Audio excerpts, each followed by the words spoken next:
Le cinéma, comme n'importe quel système de communication, possède son propre langage. Parmi les éléments qu'il constitue, il y a les plans. Dans ce premier épisode d'une série de 4 sur l'arrière-scène du cinéma, nous vous présenterons les différents types de plans permettant de créer les histoires que vous aimez regarder. Au total, il y a 9 types de plans. Voyons voir. Il y a le plan général. Il situe la totalité des décors de la façon la plus large possible. Il est particulièrement intéressant lorsqu'on regarde un film sur grand écran. Le plan d'ensemble, lui, sert à établir de façon plus précise le lieu d'action. On peut y retrouver des personnages, mais ils sont perdus dans l'espace. Le plan de demi-ensemble situe les personnages dans l'espace.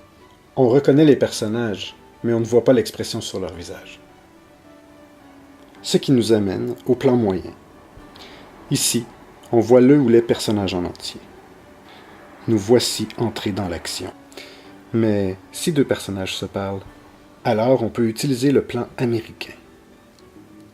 On filme alors les personnages de la tête à mi-cuisse. Voici le moment de se concentrer sur les personnages.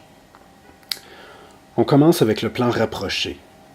On cadre alors le personnage de la tête à la ceinture. Parfois aussi de la tête au torse. C'est le plan classique pour les conversations entre deux personnages. Pour générer plus d'émotion, on va utiliser le gros plan. On va généralement l'utiliser dans une scène intense, par exemple lorsqu'un personnage pleure. Puis vient le très gros plan. Ici, on isole un détail, par exemple la bouche d'un personnage qui fait des menaces au téléphone. Ce plan sert souvent à créer un effet de mystère ou à mettre un point final à un moment dramatique. Il y a encore un plan plus rapproché que le gros plan. C'est l'insert. C'est un gros plan d'un objet ou d'une partie d'un objet. Il sert à pointer du doigt un élément de l'action ayant une importance dramatique. Cette échelle de plans participe au langage cinématographique.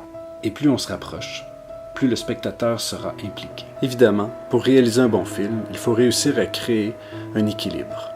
Et évidemment, il faut laisser aller sa créativité.